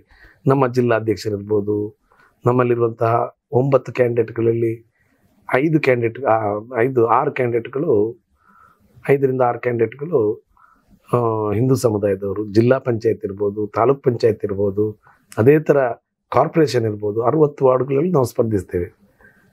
ಅದರಲ್ಲಿ ಅಲ್ಪಸಂಖ್ಯಾತರಷ್ಟು ಬೆರಳೆಣಿಕೆಯದ್ದು 7-8 ಜನ ಇರ್ಬೋದು ಜಾಸ್ತಿ. ಆದರೆ 60 ಬಾಕಿಯವರೆಲ್ಲ ಹಿಂದೂಗಳೆಲ್ಲ ಅಲ್ಲಿ ಮಾಡಿರುವಂತಹದ್ದು, ಕಂಟೆಸ್ಟ್ ಮಾಡಿರುವಂಥದ್ದು. ಹಿಂದೂ ಸಮುದಾಯ ಇವರ ಯಾರದ ಆಸ್ತಿ ಅದು. ಹಿಂದೂ ಸಮುದಾಯ ಇವರಿಗೇನು ಕಟ್ಟಿಕೊಟ್ಟಿಲ್ಲ. ಹಿಂದುತ್ವ ಅಂತ ಹೇಳುವಂತಹ ಆ ಮಾತನ್ನು ಆಡ್ತಾರಲ್ಲ ಇವರು. ಇದೇ ಭರತ್ ಶೆಟ್ಟರು, ನಾನು ನಿಮ್ಮೊಂದಿಗೆ ಹೇಳ್ತೇನೆ, JDS ಇರುವಾಗ ಜಾತ್ಯತೀತ ನೆಲೆಯದ ಪಕ್ಷದಲ್ಲಿ ಕೆಲಸ ಮಾಡ್ತಾ ಇದ್ರು. ಇವರು ಹಿಂದುತ್ವ ಅಂತೇಳಿ ಯಾಕೆ ಹೇಳ್ಕೊಂಡ್ಬಂದಿದ್ರು? ಅಲ್ಲಿ ಅವರಿಗೆ ಟಿಕೆಟ್ ಸಿಕ್ಕಿಲ್ಲ, ಇಲ್ಲಿ ಇವರಿಗೆ ಟಿಕೆಟ್ ಕೊಡ್ತೇನೆ ಅಂತ ಹೇಳುವಂತ ಮಾತನ್ನು ಹೇಳಿದ್ರು. ಆಗ ಹಿಂದುತ್ವದ ಎಜೆಂಡಾವನ್ನು ಹಿಡ್ಕೊಂಡ್ರು. ಇದು ಮಾನವೀಯತೆ. ಭರತ್ ಶೆಟ್ಟರ ಹಿಂದುತ್ವ ಟಿಕೆಟ್ಗಾಗಿ ಸೀಟಿಗಾಗಿ ಪಕ್ಷ ಒಂದು MLA ಆಗಿ ಬರಬೇಕು ಅಂತ ಹೇಳುವಂತ ಕಾರಣಕ್ಕಾಗಿ ಹೊರತು, ಇವತ್ತು ಅವರು ಮುಸ್ಲಿಮರನ್ನು ಎಲ್ಲ ನಮ್ಮನೆಯಲ್ಲೂ ವಿರೋಧಿಸ್ತಾರೆ. ಅವರಿಗೆ ನ್ಯಾಯವಾಗಿ ಅಧಿಕಾರ ಮಾಡಲಿಕ್ಕೆ ಹಕ್ಕಿಲ್ಲ. ಶಾಸಕನಾಗಿ ಬಂದ ಮೇಲೆ ನನ್ನ ಬಗ್ಗೆ ಅವರು ನೋಡಬೇಕಿತ್ತು. ಅವರು ಎಲ್ಲ ಜಾತಿಯೊಂದಿಗೆ ಸ್ಪಂದಿಸಿಕೊಂಡು ಕೆಲಸ ಮಾಡ್ತಾ ಇದ್ದಾರೆ. ಅದು ಮಾನವ ಧರ್ಮ. ಇವತ್ತು ಒಂದು ಜಾತಿಯನ್ನು ಬದಿಗಿಟ್ಟು ಒಂದು ಜಾತಿಗೆ ಸುಣ್ಣ, ಒಂದು ಜಾತಿಗೆ ಬೆಣ್ಣೆ ಥರ ನೋಡುವಂಥದ್ದು ಎಷ್ಟು ಸರಿ? ನಾನೇನು ಪರ್ಸನಲಿ ಹೇಳೋದಲ್ಲ, ಸರ್ಕಾರದ ದುಡ್ಡು, ಅವರ ದುಡ್ಡನ್ನು ಕೊಡಲಿ ಯಾರಿಗೂ. I am not objecting. ಅವರು ಇವತ್ತು ಮಾಡುವಂತಹದ್ದು ಯಾವ ತೀರ್ಥದಲ್ಲಿ ಒಂದು ಕಣ್ಣಿಗೆ ಬೆಣ್ಣೆ, ಒಂದು ಕಣ್ಣಿಗೆ ಸುಣ್ಣ.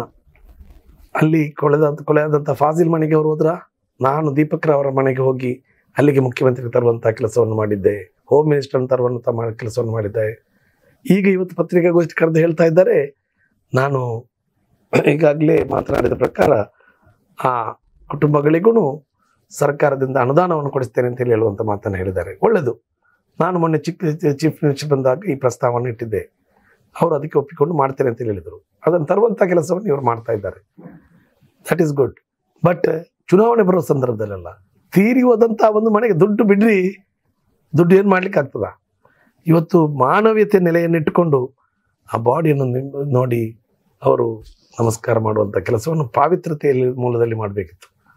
ಆಗ ಮಾಡದೆ ಈಗ ನಾವು ಅದು ಮಾಡ್ತೇವೆ, ಇದು ಮಾಡ್ತೇವೆ, ನಾವು ಜಾತಿ ಇಲ್ಲ ಅಂತ ಹೇಳುವಂಥ ಮಾತನ್ನು ಹೇಳ್ತಾರೆ. ಒಂದು ಕಡೆ ಹಿಂದುತ್ವ ಅಂತ ಹೇಳಿಕೊಂಡು ಹೋಗ್ತಾರೆ. ಇದೆಲ್ಲ ಚುನಾವಣೆಯ ದೃಷ್ಟಿಯನ್ನು ಇಟ್ಟುಕೊಂಡು ಮಾಡೋದಲ್ಲದೆ ಒಮ್ಮೆ ಆ ಪ್ರಯೋಗದ ಎಕ್ಸ್ಪೀರಿಯನ್ಸ್ ಮಾಡಿ ಗೆದ್ದಿದ್ದಾರೆ. ಅವರು ಜನರನ್ನು ಮೋಸ ಮಾಡಿ ಗೆದ್ದಿದ್ದಾರೆ. ಮಾಡಿದ್ದೇನು ಆಮೇಲೆ ನಂತರದಲ್ಲಿ ಅರ್ಥ ಮಾಡ್ಕೊಳ್ಳಿ ಸ್ವಾಮಿ. ನಾನು ಕೆಲವು ಪ್ರಶ್ನೆಗಳನ್ನು ಕೇಳ್ತಾ ಇದ್ದೇನೆ. ಇವರು ಹಿಂದುತ್ವದ ಮೇಲೆ ಇವತ್ತು ಹೆಸರಿನಲ್ಲಿ ಇವರು ಓಟನ್ನು ಕೇಳ್ತಾ ಇದ್ದಾರೆ. ಅವರೊಂದು ಹಿಂದುವಾಗಿ, ನಾನೊಂದು ಮುಸ್ಲಿಂ ಧರ್ಮದನಾಗಿ, ನಾನು ಶಾಸಕನಾಗಿರುವಂತಹ ಸಂದರ್ಭದಲ್ಲಿ ತಾವು ತಮ್ಮ ವೇದಿಕೆ ಕರ್ಕೊಂಡ್ಬರ್ಬೇಕು.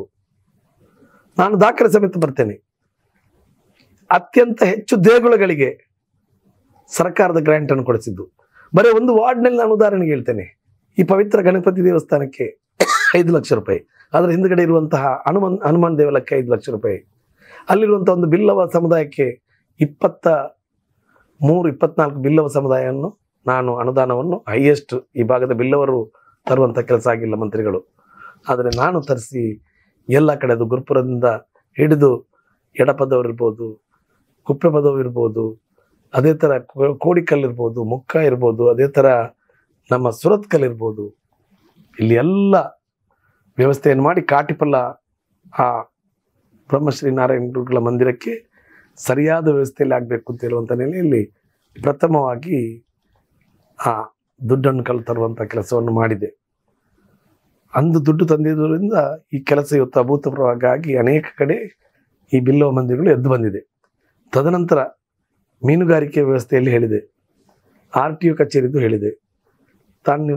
ನಾನು ಹೇಳ್ತೇನೆ, ಅತ್ಯಂತ ಹೆಚ್ಚು ದೇಗುಲಗಳಿಗೆ, ಅತ್ಯಂತ ಹೆಚ್ಚು ಚರ್ಚ್ಗಳಿಗೆ, ಅತ್ಯಂತ ಹೆಚ್ಚು ಈ ಭಾಗದ ಮಸೀದಿಗಳಿಗೆ ಅನುದಾನವನ್ನು ಸರ್ಕಾರದ ರೀತಿಯಲ್ಲಿ ತರುವಂಥ ಕೆಲಸವನ್ನು ಮಾಡಿರುವುದು ಅಂದಿನ ಶಾಸಕನಾಗಿ ನಾನು. ಇದು ಇತಿಹಾಸದ ಪುಟ ಸೇರಿದೆ. ಬಹುಶಃ ಮಾರ್ಕೆಟ್ 162 ಕೋಟಿ ನಮ್ಮ ಕನಸಾಗಿತ್ತು. ಅಲ್ಲೇ ತಾವರೆಕೆರೆ ಅಂತ ಹೇಳಿ ಒಂದು ಹೊಸಬೆಟ್ಟಿಗೆ ಬರುವಂತಹ ಸಂದರ್ಭದಲ್ಲಿ ಒಂದು ರೈಟ್ ಸೈಡ್ ಜಾಗ ಇದೆ. ಅಲ್ಲಿ ಕದ್ರಿ ಪಾರ್ಕ್ ಅಂತೇಳಿ ಪಾರ್ಕ್ ಮಾಡಲಿಕ್ಕೆ 5 ಎಕರೆಗಳ ಜಮೀನನ್ನು ಸೀಮಿತಗೊಳಿಸಿದ್ದೆ. ಬಹುಶಃ ಆ ಭಾಗಕ್ಕೆ 700 ಮನೆ ತರಲಿಕ್ಕೆ ಆ ಮನೆಯನ್ನು ಸ್ಯಾಂಕ್ಷನ್ ಮಾಡಿ ಇವತ್ತು ಅದನ್ನು ಕೊಡುವಂಥ ಕೆಲಸವನ್ನು ಮಾಡಿದ್ದೆ. ಅದೇ ಥರ ನಿಮಗೆ ಒಂದಲ್ಲ ಎರಡಲ್ಲ, ಈ NMPTಯಿಂದ ಜನರಿಗೆ ಏನು ಸಮಸ್ಯೆಗಳಿಗೆ ತೊಂದರೆ ಆಗ್ತದೆ, ಆ ಪ್ರದೇಶಕ್ಕೆ ಹೋಗುವಂಥ ಶಾರ್ಟ್ಕಟ್ ರೋಡ್ ಉಂಟು. ಅಲ್ಲಿ ಇವರು ಆ ಭಾಗದ ಜನರ ದುಡ್ಡನ್ನು, ಓಟನ್ನು ಗೆದ್ದು ಶಾಸಕರಾಗಿ ಬಂದ ಮೇಲೆ ಅವರ ಆ SCZನ ಮೂಲಕ ಹೋಗುವಂಥ ರಸ್ತೆಯನ್ನೇ ಬಂದ್ ಮಾಡುವಂಥ ಕೆಲಸವನ್ನು ಮಾಡಿದ್ದಾರೆ. ಪೋರ್ಟ್ನ ಕನೆಕ್ಟಿವಿಟಿ ರಸ್ತೆಯನ್ನು ನಡೆದುಕೊಂಡು ಹೋಗುವಂಥ ಬರುವಂಥ ವ್ಯವಸ್ಥೆ ಆಗ್ತಾ ಇತ್ತು. ಇದು ಒಂದೇ ಅಲ್ಲ, ಅತ್ಯಂತ ಹೆಚ್ಚು ಸಮುದಾಯ ಭವನಗಳಿಗೆ, ಅಂಬೇಡ್ಕರ್ ಭವನಕ್ಕೆ 28 ಕಡೆ ಅಂಬೇಡ್ಕರ್ ಭವನಕ್ಕೆ ಅನುದಾನ ತರುವಂಥ ಕೆಲಸವನ್ನು ಮಾಡಿದೆ. ಇದು ಪಟ್ಟಿ ಮಾಡಿದರೆ ಬಹುಶಃ ಎರಡು ತಿಂಗಳು ಸಾಕಾಗ್ಲಿಕ್ಕಿಲ್ಲ. ನಿಮ್ಮ ಗುರುಪುರದಲ್ಲಿ ಒಂದು ದೇವಸ್ಥಾನದಿಂದ ಇನ್ನೊಂದು ದೇವಸ್ಥಾನಕ್ಕೆ ಸಂಪರ್ಕ ರಸ್ತೆ, ಆ ಭಾಗದಲ್ಲಿ ಅನೇಕ ಕಿಂಡಿ ಅಣೆಕಟ್ಟುಗಳು, ಅದು ಕುಪ್ಪೆಪದ ಇರ್ಬೋದು ಅಥವಾ ಮುತ್ತೂರು ಇರ್ಬೋದು, ಅದೇ ಥರ ಗುರುಪುರದಲ್ಲೆಲ್ಲ ಮಾಡುವಂಥ ಕೆಲಸವನ್ನು ಮಾಡಿದೆ. ಮಳಲಿ ಪ್ರದೇಶ ಇರ್ಬೋದು, ಅದೇ ಥರ ನೀರ್ಮಾರ್ಗದಲ್ಲಿರ್ಬೋದು, ಆ ಇರಿಗೇಷನ್ನ ಒಂದು ವ್ಯವಸ್ಥೆಯಲ್ಲಿ ಬರುವಂತಹ ದುಡ್ಡು ಅದನ್ನು ಈ ಭಾಗಕ್ಕೆ ಇಟ್ಟು ವಿನಿಯೋಗಿಸುವಂಥ ಕೆಲಸವನ್ನು ಮಾಡಿದ್ದೇನೆ. ನಿಮಗೆ ಏರ್ಪೋರ್ಟಿಂದ ಕೈಕಂಬವರಿಗೆ, ಗುರುಪುರ ಕೈಕಂಬವರಿಗೆ ಹೋಗುವಂತಹ ಒಂದು ರಸ್ತೆ ಇದೆ. ಅದಕ್ಕೆ ಸಾಧಾರಣ 55 ಕೋಟಿಗಳನ್ನು ವ್ಯಯಿಸಿ ಬಹಳ ಸುಂದರವಾದ ಕಾಂಕ್ರೀಟ್ನ ರಸ್ತೆ ಅದ್ಯಪಾಡಿಯ ಮೂಲಕ ಹೋಗ್ತಾ ಇದೆ. ಇದು ಆ ಪ್ರದೇಶದಲ್ಲಿ ಆಗಿರುವಂತಹದ್ದು. ಅಂತಹ ಅನೇಕ ಮುತ್ತೂರಿನಿಂದ ಹಿಡಿದು ಮಲ್ಲೂರಿನಿಂದ ಹಿಡಿದು ಉಲಾಯಬೆಟ್ಟಿನ ಎಂಟ್ರೆನ್ಸ್ ವರೆಗೆ ಬಹಳ ಸುಂದರವಾಗಿ ಒಂದು 7 ಮಕ್ಕಳು ತೀರುವುದಂಥ ನೆನಪು ನಮ್ಮನ್ನು ಕಾಡ್ತಾ ಇದೆ. ಪಾಲೆಮಾರ್ ಇರುವಂತಹ ಸಂದರ್ಭದಲ್ಲಿ ಅಲ್ಲಿ ಆ ದೋಣಿಯಲ್ಲಿ ಹೋಗುವಂಥ ಪರಿಸ್ಥಿತಿ ಇತ್ತು. ಅದಕ್ಕೆ ನಾನು ಕಾಂಕ್ರೀಟ್ ರಸ್ತೆಯನ್ನು ಮಾಡಿ ಮಳೆ ಬಂದಂತಹ ಸಂದರ್ಭದಲ್ಲಿ ಮುಳುಗಡೆಯಾಗಿ ದೋಣಿಯಲ್ಲಿ ಹೋಗುವಂಥ ಪರಿಸ್ಥಿತಿ. ಅದನ್ನು ಎತ್ತರ ಮಾಡಿ ಇವತ್ತು ಕಾಂಕ್ರೀಟ್ಕರಣ ಮಾಡಿಸಿ ಸಾಧಾರಣ ಅಲ್ಲಿಂದ ಮಲ್ಲೂರುವರೆಗಿನ ರಸ್ತೆ ಅಗಲೀಕರಣ ಮಾಡಲಿಕ್ಕೆ ಪ್ರಾಮಾಣಿಕ ನೆಲೆಯಲ್ಲಿ ನಾನು ಮಾಡಿದ್ದೆ. ನಿಮ್ಮ ಪ್ರಕಾರ ನೀವು ಅಭಿವೃದ್ಧಿ ಕೆಲಸವನ್ನು ತುಂಬಾ ಮಾಡಿದ್ರಿ, ಆದರೆ ಹಿಂದುತ್ವದ ಒಂದು ಚಳವಳಿ ನಿಮ್ಮನ್ನು ಸೋಲಿಸಿತು ಅಂತ ನಿಮ್ಮ ಅಭಿಪ್ರಾಯ? ಅದು ನನ್ನ ಹಿಂದುತ್ವದ ಚಳವಳಿ ಅಂತ ಹೇಳಿದ್ರೆ ಸುಳ್ಳಿನ ವಿರುದ್ಧ ಸಮರ ಮಾಡಿದ್ದೇನೆ ನಾನು. ಜನರು ತಪ್ಪಿಗೆ, ಸುಳ್ಳಿಗೆ ಇವತ್ತು ಆಗಿರ್ಬೋದು, ಸತ್ಯ ಆಗಿರ್ಬೋದು ಅಂತ ಹೇಳುವಂತಹ ಒಂದು ಭ್ರಮೆಯಲ್ಲಿದ್ದು ನನ್ನನ್ನು ಸೋಲಿಸಿದರು. ಆದರೆ ಅದು ಜನಕ್ಕೀಗ ಗೊತ್ತಾಗಿದೆ, ಮಾನ್ಯ ಭರತ್ ಶೆಟ್ಟಿ ಬಂದ ಮೇಲೆ ಪಟ್ಟಿ ಮಾಡ್ತಾರೆ 2200 ಕೋಟಿ 300 ಕೋಟಿ. ನಾನು ಕೇಳ್ತೇನೆ ಬಹಿರಂಗವಾಗಿ, ಏನು ಕೆಲಸ ಆಗಿದೆ ಗುರುಪುರದಲ್ಲಾದರೂ ಇಲ್ಲಿ ಅದನ್ನು ಅವರು ಹೇಳಿ ತೋರಿಸಲಿ. ಅತ್ಯಧಿಕ ಹೆಚ್ಚು ದೇವಗುಲಗಳಿಗೆ, ಮಂದಿರಗಳಿಗೆ, ಅದೇ ಥರ ದೈವಸ್ಥಾನಗಳಿಗೆ, ಅಂಬೇಡ್ಕರ್ ಭವನಕ್ಕೆ ಆ ವ್ಯವಸ್ಥೆಯನ್ನು ಮಾಡಿಕೊಟ್ಟಿರುವಂತಹ ಕೆಲಸ ನನ್ನ RTL ಕೇಳಿದರೆ ನಾಳೆ ತಮಗೂ ಸಿಗ್ತದೆ ಅಂತ ಹೇಳುವಂಥ ಮಾತನ್ನು ಹೇಳ್ತಾ ಇದ್ದೇನೆ. ಕೊರೋನಾ ಬಂದಂತಹ ಸಂದರ್ಭದಲ್ಲಿ, ಕೊರೋನಾ ಫಸ್ಟ್ ವೇವ್ ಅಲ್ಲಿ 3,62 ಲಕ್ಷ ರೂಪಾಯಿ ಖರ್ಚು ಮಾಡಿ 36,000 ಫ್ಯಾಮಿಲಿಗೆ ನಾನು ಆಸರೆಯಾಗಿ ಕಿಟ್ಟನ್ನು ಕೊಡುವಂತಹ ಕೆಲಸ. ಅದೇ ಥರ ಸೆಕೆಂಡ್ ಕೋವಿಡ್ ಬಂದಂತಹ ಸಂದರ್ಭದಲ್ಲಿ 10 ಬೆಡ್ಗಳ 8 ಹಾಸ್ಪಿಟಲ್ ಥರ ಕೋವಿಡ್ ಸೆಂಟರನ್ನು ಮಾಡಿ ಅಲ್ಲಿ ಡಾಕ್ಟ್ರು ನರ್ಸನ್ನು ಇಟ್ಟು, ಆ್ಯಂಬುಲೆನ್ಸನ್ನು ಇಟ್ಟು, ಶ್ರದ್ಧೆಯಿಂದ ಈ ಗ್ಯಾಸ್ನ ವ್ಯವಸ್ಥೆ, ಆಕ್ಸಿಜನ್ನ ವ್ಯವಸ್ಥೆ ಎಲ್ಲ ಮಾಡಿಸಿ ಅದರ ಮೂಲಕ ಆ ಭಾಗದ ನಾಗರಿಕರಿಗೆ, ಬಡವರಿಗೆ ಸ್ಪಂದನ ಕೊಡುವಂಥ ಕೆಲಸವನ್ನು ಮಾಡಿದ್ದೆ ಅಂತ ಹೇಳುವಂಥದ್ದನ್ನು ನಾನು ನಿಮ್ಮ ಹತ್ರ ಹೇಳಲಿಕ್ಕೆ ಬಯಸ್ತಾ ಇದ್ದೇನೆ. ಬಹುಶಃ ಈ ಭಾಗದಲ್ಲಿ ಇಂಡಸ್ಟ್ರಿಯಲ್ ಏರಿಯಾ ಇರ್ಬೋದು, ಪ್ರತಿಯೊಬ್ಬರಿಗೂ ನಾನು ಹಕ್ಕನ್ನು ಕಲ್ಪಿಸಿಕೊಡ್ಬೇಕು ಅಂತ ಹೇಳುವಂಥ ನಿಟ್ಟಿನಲ್ಲಿ ಹೋರಾಡ್ತಾ ಇದ್ದೇನೆ. ಮತ್ತು ಮುಂದಿನ ದಿವಸಗಳಲ್ಲಿ ಈಗಾಗಲೇ 10 ಎಕರೆ ಸ್ಥಳವನ್ನು ನಮ್ಮ MLA ಅವರು ಬಹಳ ಶ್ರದ್ಧೆಯಿಂದ ಪುನಃ ಕಾರ್ಪೊರೇಷನಿಗೆ ಈ ನಮ್ಮ ಪಚ್ಚನಾಡಿಯಲ್ಲಿರುವಂತಹ ನಮ್ಮ ಎಲ್ಲ ಈ ಭಾಗದ ವೇಸ್ಟ್ ಹಾಕುವಂತಹ ಪ್ರದೇಶ, ಅಲ್ಲಿ ಪುನಃ 10 ಎಕರೆದಲ್ಲಿ ಆ ಮನೆ ಆ ಜಾಗವನ್ನು ಖರೀದಿಸಿ ಜನರಿಗೆ ತೊಂದರೆ ನೀಡುವಂಥ ಕೆಲಸದಲ್ಲಿ ನಿರತರಾಗಿದ್ದಾರೆ. ಜನರೊಂದಿಗೆ ನಾನಿದ್ದುಕೊಂಡು ಆ ಭಾಗದ ನಾಗರಿಕರಿಗೆ ಹಕ್ಕನ್ನು ಕೊಡುವಂಥ ಕೆಲಸ. ಇಲ್ಲಿ ನಮಗೆ 40 ಎಕರೆ ಖಾಲಿ ಇದೆ, ಅದರಲ್ಲಿ ಬೇಕಾದಷ್ಟು ಮಾಡ್ಬೋದು. ಬಹುಶಃ ಆ ಭಾಗದಲ್ಲಿ ಬೆಂಕಿ ಹಿಡಿದಂಥ ಸಂದರ್ಭದಲ್ಲಿ 4-5 ದಿವಸ ಮೊಹಮಂಜೂರು, ಪಚ್ಚನಾಡಿ, ಅದೇ ಥರ ಪವಿತ್ರ ದೇಗುಲ ಇರುವಂಥ ಪ್ರದೇಶದಲ್ಲೆಲ್ಲ ಇದು ಪಸರಿಸಿ ಜನಕ್ಕೆ ಯಾವುದೇ ಒಂದು ಕೆಲಸ ಮಾಡದ ರೀತಿಯಲ್ಲಿ ತೊಂದರೆಗಳಾಗ್ತಾ ಇದ್ದಾವೆ. ಅದನ್ನು ನಾವು ಸಮಗ್ರವಾಗಿ ನಿರ್ವಹಣೆ ಮಾಡುವಂಥ ಕೆಲಸವನ್ನು ಮಾಡಬೇಕಾಗಿದೆ ಅಂತ ಹೇಳುವಂಥ ಮಾತನ್ನು ಈ ಸಂದರ್ಭದಲ್ಲಿ ನಾನು ಹೇಳಲಿಕ್ಕೆ ಬಯಸ್ತಾ ಇದ್ದೇನೆ. ಬಹುಶಃ ನಾನು ಮನುಷ್ಯನಾಗಿ, ಬಹುಶಃ ಮಗುವಿನ ಸಂದರ್ಭದಲ್ಲಿ ನಾವೆಲ್ಲರೂ 1-2 ವರ್ಷ 3 ವರ್ಷ ಮಗುವಾಗಿರುವಾಗ ಅದಕ್ಕೆ ಜಾತಿ ಗೊತ್ತಿಲ್ಲ, ಅದಕ್ಕೆ ಧರ್ಮ ಗೊತ್ತಿಲ್ಲ, ಅದಕ್ಕೆ ಸುಂದರವಾದ ಲೋಕದಲ್ಲಿ ವಿವರಿಸುವಂತಹ ಸಂದರ್ಭವಾಗಿದೆ. ಅದೇ ಸಂದರ್ಭವನ್ನು ಇವತ್ತಿನವರೆಗೂ ನಾನು ಮನಸ್ಸಲ್ಲಿಟ್ಟುಕೊಂಡು ಈ ಮಂಗಳೂರು ಉತ್ತರ ವಿಧಾನಸಭಾ ಕ್ಷೇತ್ರದ ಅತ್ಯಧಿಕ ಹೆಚ್ಚು ಹಿಂದೂ ಸಮುದಾಯದ ಮತದಾರರಿದ್ದಾರೆ. ಅವರ ಆಶೀರ್ವಾದವನ್ನು ಪಡೆದು ನಾನು ಶಾಸಕನಾಗಿ ಸುಮ್ಮನೆ ಕೂತ್ಕಿಲ್ಲ ಸ್ವಾಮಿ. ಅತ್ಯಧಿಕ ಹೆಚ್ಚು ಅನುದಾನ ತರುವಂಥ ಕೆಲಸ. ನಿಮ್ಗೆ ಗೊತ್ತಿರ್ಬೋದು, ಸ್ಮಾರ್ಟ್ ಸಿಟಿದ ಎಲ್ಲ ದುಡ್ಡನ್ನು ಅಲ್ಲಿ ಒಂದು ಕಡೆಗೆ ಪೋಲ್ ಮಾಡಿದ್ದಾರೆ. ನಾನು ಶಾಸಕನಾಗಿದ್ದರೆ ಈ ಭಾಗಕ್ಕೂ ನಾವು ಟ್ಯಾಕ್ಸ್ ಕಟ್ತೇವೆ, ನಮಗೂ ಕಾರ್ಪೊರೇಷನ್ ಇರುವಂಥ ಸಂದರ್ಭದಲ್ಲಿ ಮಂಗಳೂರು ಉತ್ತರಕ್ಕೂ ಫಂಡನ್ನು ಕೊಡಬೇಕು ಅಂತ ಹೇಳುವಂಥ ಗಲಾಟೆ ಮಾಡಿಕೊಂಡು ಬರ್ತಿದ್ದೆ. ಬಹುಶಃ ಈ ಭಾಗದಲ್ಲಿ 24% ಜನರಿಗೆ ಯಾವ ರೀತಿಯಲ್ಲಿ ನಾವು ಸೇವೆಯನ್ನು ಮಾಡಲಿಕ್ಕೆ ಬಯಸಬೇಕು ಅದಕ್ಕೆಲ್ಲ ವ್ಯವಸ್ಥೆಗಳಿರ್ತವೆ. ಅಂಥ ವ್ಯವಸ್ಥೆ ಪರಿಶಿಷ್ಟ ಜಾತಿ ಪರಿಶಿಷ್ಟ ಪಂಗಡದ ಮೂಲಕ ಮಾಡಬೇಕಾದಂಥ ಧರ್ಮ ಇದೆ. ಅದನ್ನು ನಾವು ಕಾನೂನಿನ ಪ್ರಕಾರ ಮಾಡಿಸಿಕೊಡುವಂಥ ನಿಯತ್ತನ್ನು ಮಾಡ್ಬೋದಿತ್ತು. ಆದರೆ ಅದೆಲ್ಲ ಆಗಿಲ್ಲ. ಬ್ರಹ್ಮಶ್ರೀ ನಾರಾಯಣ ಗುರುಗಳ ಮಂದಿರಗಳಿರ್ಬೋದು, ಅದೇ ಥರ ನಮ್ಮ ಸುಂಕದಗಟ್ಟೆ ಸ್ವಾಮೀಜಿಗಳ ಒಂದು ಅಂಡರಲ್ಲಿ ಬರುವಂಥ ಆ ಟ್ರಸ್ಟ್ಗಳಲ್ಲಿ ಇವತ್ತು ವಸತಿ ನಿಲಯ ನಿರ್ವಹಿಸಿದ್ದನ್ನು, ಕುಪ್ಪೆಬದವಿನಲ್ಲಿ ಒಂದು ವಸತಿ ನಿಲಯ ಬೇಕು ಅಂತ ಹೇಳುವ ಸಂದರ್ಭದಲ್ಲಿ ಅಲ್ಲಿಗೂ ಸ್ಯಾಂಕ್ಷನ್ ಮಾಡಿರುವಂಥ ಸಾಧನೆಗಳನ್ನು ಮಾಡಿದ್ದೇನೆ ಸ್ವಾಮಿ ಅಂತ ಹೇಳುವಂಥ ಮಾತನ್ನು ಈ ಸಂದರ್ಭದಲ್ಲಿ ಹೇಳ್ತಾ ಇದ್ದೇನೆ. ಪಟ್ಟಿ ಮಾಡಿದರೆ ಅನೇಕ ತೊಂದರೆಗಳಿದ್ದವು. ಈ ಭಾಗದಲ್ಲಿರುವಂಥ ಮೈಗ್ರೇನ್ಗಳು ಅಂದರೆ ಕೂಲಿ ಕಾರ್ಮಿಕರಾಗಿ ಬಂದಂತಹ ಜನರನ್ನು ಅವರವರ ಸುರಕ್ಷಿತ ಸ್ಥಳಕ್ಕೆ ತಲುಪಿಸಲಿಕ್ಕೆ ನಾನು ಈ ಭಾಗದ ಶಾಸಕನಾಗಿ ಬಹುಶಃ ಅತ್ಯಂತ ಹೆಚ್ಚು ಜನ ನಮ್ಮ ಭಾಗದಲ್ಲಿರುವುದು ಅದನ್ನು ಮಾಡಿಸುವಂಥ ಕೆಲಸ ಮಾಡಿದ್ದೆ. ನಮ್ಮ ಮಾಜಿ ಮುಖ್ಯಮಂತ್ರಿಗಳಾದ ಸಿದ್ದರಾಮಯ್ಯನವರ ಕುರುಬರ ಸಂಘಕ್ಕೆ ನಾನು ಮಾನ್ಯ ಸಿದ್ದರಾಮಯ್ಯನವರಲ್ಲಿ ಕೋರಿಕೊಂಡು 50 ಲಕ್ಷ ರೂಪಾಯಿ ಅನುದಾನವನ್ನು ಕೂಡಲೇ ರಿಲೀಸ್ ಮಾಡುವಂಥ ಕೆಲಸ ಆಗಿದೆ ಅಂತ ಹೇಳುವಂಥದ್ದನ್ನು ತಮ್ಮ ಗಮನಕ್ಕೆ ನಾನು ತರಲಿಕ್ಕೆ ಬಯಸ್ತಾ ಇದ್ದೇನೆ. ಬಹುಶಃ ನಾನು ಇಲ್ಲಿ ಮಾನವನಾಗಿ ಆ ಮಗುವಿನ ಮನಸ್ಸು ಯಾವ ರೀತಿಯಲ್ಲಿರ್ತದೆ ಅದನ್ನು ಇಟ್ಟುಕೊಂಡೇ ಇಲ್ಲಿವರೆಗೆ ಬದುಕಿದ್ದೇನೆ. ಮುಂದನ್ನು ಬದುಕಿಸಬೇಕು ಅಂತ ಹೇಳಿ ದೇವರಲ್ಲಿ ಪ್ರಾರ್ಥನೆ ಮಾಡ್ತೇನೆ. ಆ ವ್ಯವಸ್ಥೆ ಮೂಲಕ ನನ್ನ